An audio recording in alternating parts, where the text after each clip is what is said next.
2025 April മാസം 25 തീയതി വെള്ളിയാഴ്ച ദിവസം. നാളെയും തുടർന്നുള്ള ദിവസങ്ങളിലും നിങ്ങൾ അറിഞ്ഞിരിക്കേണ്ട പ്രധാന വാർത്താ അപ്ഡേറ്റുകളാണ് ഇന്നത്തെ ഡെയിലി അപ്ഡേറ്റ്സിൽ ഉൾപ്പെടുത്തിയിരിക്കുന്നത്. വാർത്തകളിലേക്ക് കടക്കുന്നതിന് മുമ്പ് വീഡിയോ ഒന്ന് ലൈക്ക് ചെയ്ത് കാണാൻ ശ്രമിക്കുക. സുഹൃത്തുക്കളിലേക്കായി ഷെയർ ചെയ്യാനും മറക്കാതിരിക്കുക. ഒന്നാമത്തെ അറിയിപ്പ്, സംസ്ഥാനത്ത് ഒറ്റപ്പെട്ട മഴയ്ക്ക് സാധ്യത.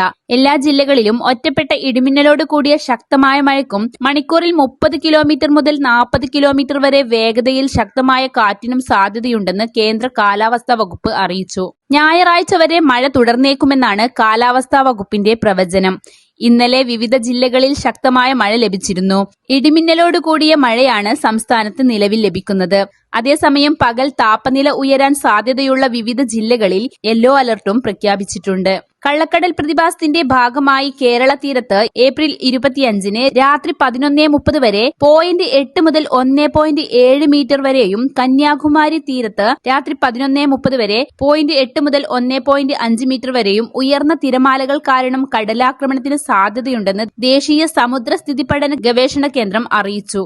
അടുത്തൊരു അറിയിപ്പ്, പ്രധാനമന്ത്രി ആയുഷ്മാൻ ഭാരത് വയോവന്ദന കാർഡ് ഇൻഷുറൻസിനായുള്ള രജിസ്ട്രേഷൻ ഇപ്പോൾ നടന്നുകൊണ്ടിരിക്കുകയാണ്.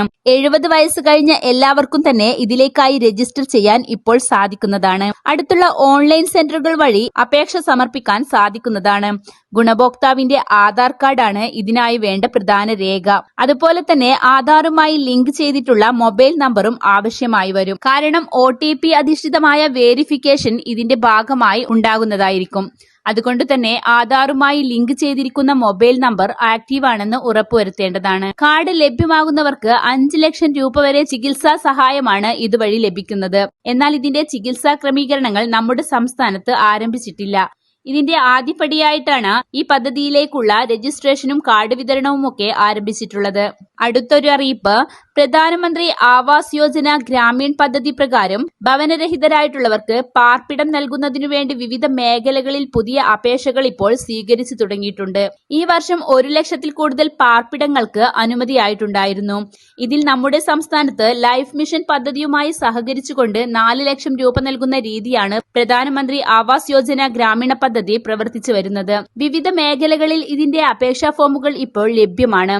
നമ്മുടെ അടുത്തുള്ള തദ്ദേശ സ്വയംഭരണ സ്ഥാപനങ്ങളിൽ നിന്നും ഇതുമായി ബന്ധപ്പെട്ട വിവരങ്ങൾ വാട്സ്ആപ്പ് ഗ്രൂപ്പുകൾ വഴിയും മറ്റും ലഭിക്കുന്ന പക്ഷം ആവശ്യമായ രേഖകൾ സഹിതം അപേക്ഷ സമർപ്പിക്കാവുന്നതാണ്. ലൈഫ് മിഷൻ സ്കീമിൽ ഉൾപ്പെട്ടവർക്കും ആവാസ് യോജന സ്കീമിലേക്ക് അപേക്ഷ സമർപ്പിക്കാവുന്നതാണ്. എന്നാൽ എല്ലാ മേഖലകളിലും ഇപ്പോൾ അപേക്ഷകൾ സ്വീകരിക്കുന്നില്ല. തിരഞ്ഞെടുത്ത പഞ്ചായത്തുകൾ അല്ലെങ്കിൽ മുനിസിപ്പാലിറ്റികൾ കേന്ദ്രീകരിച്ചാണ് ഇപ്പോൾ അപേക്ഷകൾ സ്വീകരിച്ചു വരുന്നത്. അടുത്തൊരു അറിയിപ്പ്, തൊഴിലുറപ്പ് തൊഴിലാളികൾക്ക് ഒരു ആശ്വാസ വാർത്തയാണ്. കഴിഞ്ഞ ഡിസംബർ മാസം മുതൽ കേരളത്തിലെ 14 ലക്ഷത്തോളം വരുന്ന തൊഴിലുറപ്പ് തൊഴിലാളികൾക്ക് വേതനമൊന്നും ലഭിച്ചിരുന്നില്ല.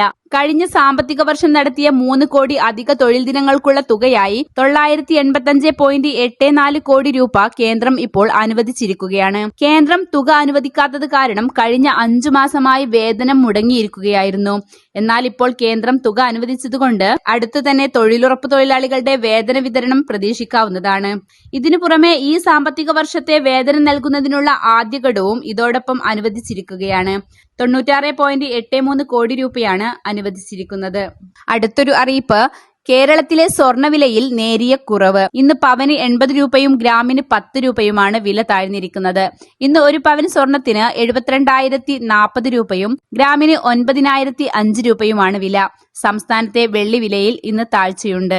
വാർത്തകൾ പൂർണ്ണമായും വീക്ഷിച്ചതിന് നന്ദി.